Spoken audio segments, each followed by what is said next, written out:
प्रति एकड़ 63 लाख रुपया मिलना चाहिए था, कितना मिला है आपको? 28,32,000 रुपया प्रति एकड़ मिला है। सभी किसानों की वही स्थिति है। सभी किसानों ऐसा क्या हुआ जो आप लोग 55 दिन से आंदोलन पे बैठे हुए हैं? भारत का सबसे बड़ा दूसरा थर्मल पावर चौसा में बन रहा है और वही चौसा थर्मल पावर है जिसने इन किसानों की जमीन, जहां से ये धन उपजाते थे, जीविका चलाते थे, वही जमीन अधिग्रहण किया और इन लोगों को ठगी किया है।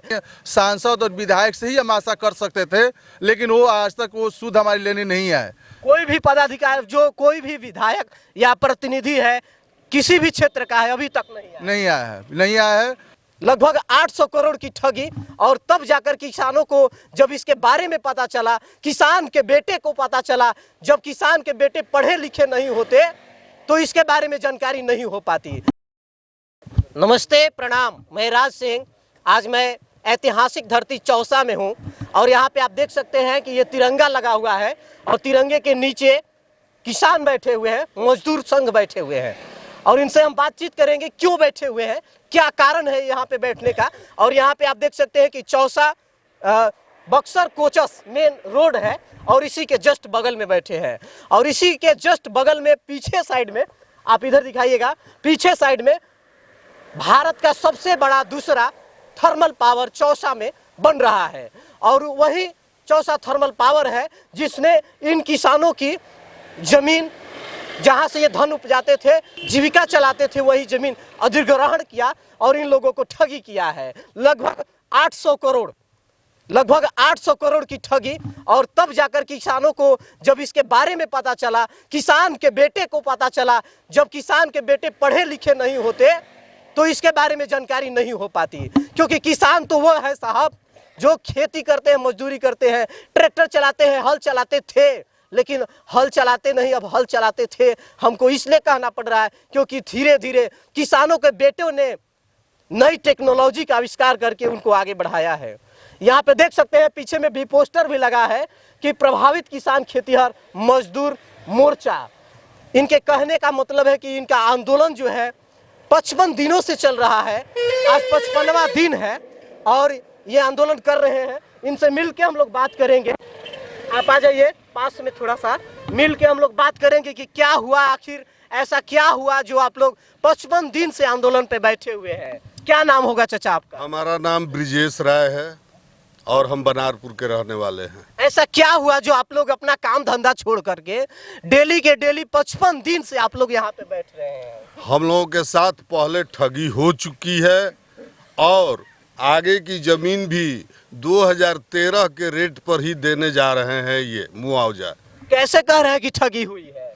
ठगी इसलिए कह रहे हैं कि सारा भूमि अधिग्रहण कानून और ये कैग की रिपोर्ट, ये सारा अभी हम लोगों को पता चला है, इसलिए हम कह रहे हैं कि हम लोगों के साथ ठगी हुई है। यहाँ पे मैं आपको एक फिगर दिखा देना चाहूंगा जो हिंदुस्तान का है, हिंदुस्तान में छपा हुआ था।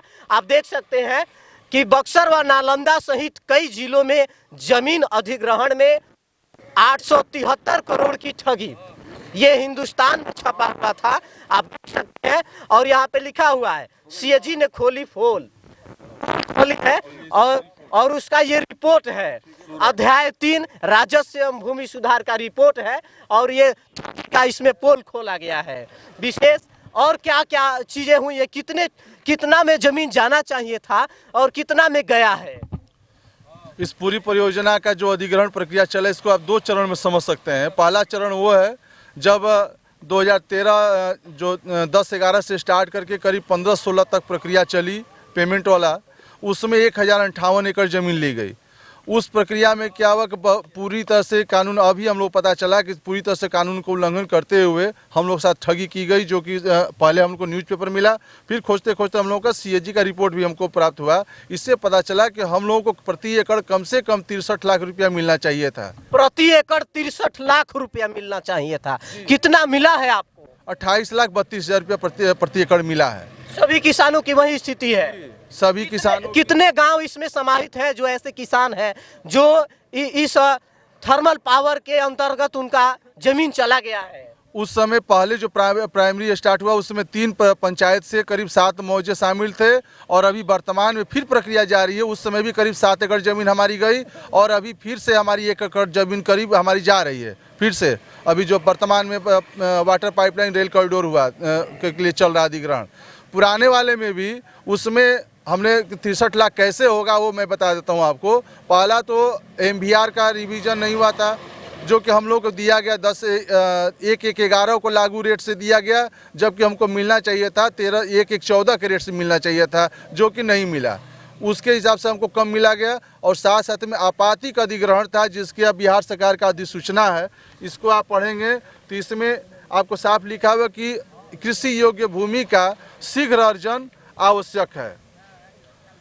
कृषि योग्य भूमि का शीघ्र अर्जन आवश्यक है, तो अर्जेंट क्लॉज में हमको 75% और एक्स्ट्रा मिलना चाहिए था जो कि नहीं दिया गया, आज तक नहीं दिया गया, किसी को पता भी नहीं था। तो इतने सारे भ्रष्टाचार हुआ है, लगभग 800 करोड़ का भ्रष्टाचार हुआ है, इसमें किसकी संलिप्तता हो सकती है? सबसे पहले तो इसमें जिला प्रशासन और बिहार सरकार की है।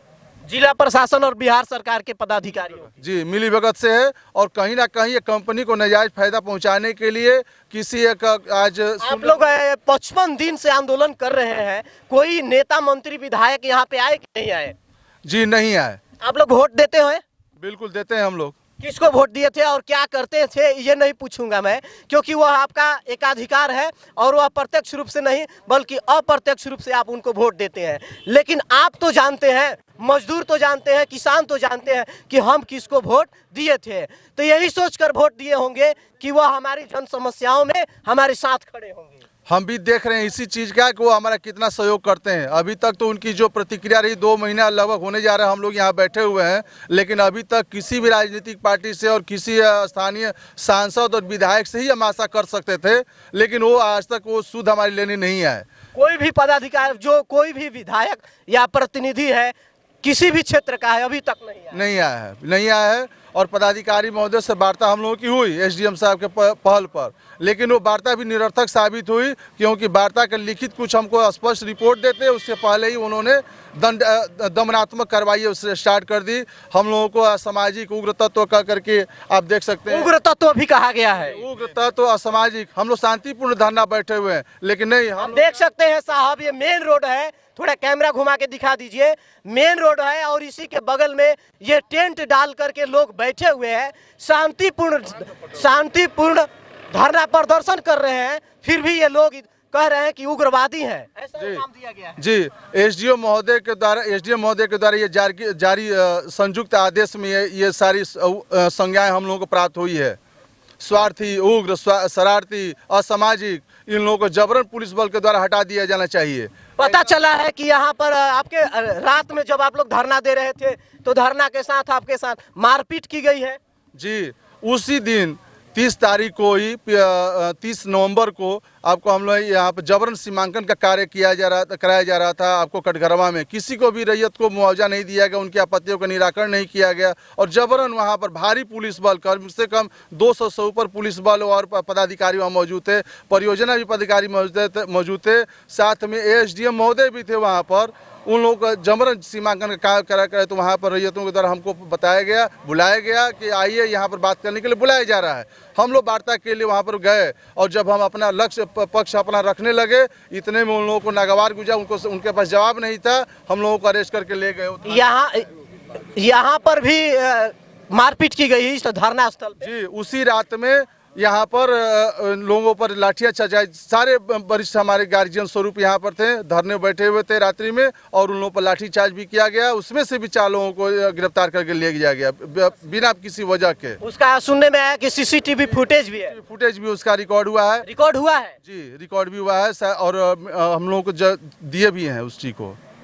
ये स्थिति है, ये बक्सर का चौसा थर्मल पावर के नजदीक किसानों का मोर्चा चल रहा है। आप सभी से भी मीडिया बंधु या जितने भी विधायक प्रतिनिधि हमारी बात को सुन रहे हैं, उनसे भी मैं हाथ जोड़कर निवेदन करता हूं, क्योंकि मैं भी एक किसान का ही बेटा हूं और किसान को कितनी मजबूरियों का सामना करना पड़ता है ये आप सोच सकते हैं। तो मैं हाथ जोड़कर निवेदन करता हूं कि आप आइए इनके आंदोलन में, अगर इनका आंदोलन सही है तो आप इनका साथ दीजिए, अगर इनका आंदोलन गलत है तो विरोध कीजिए। विशेष मेरा यह प्रयास आप सबों को कैसा लगा कमेंट सेक्शन में कमेंट करके जरूर बताइएगा।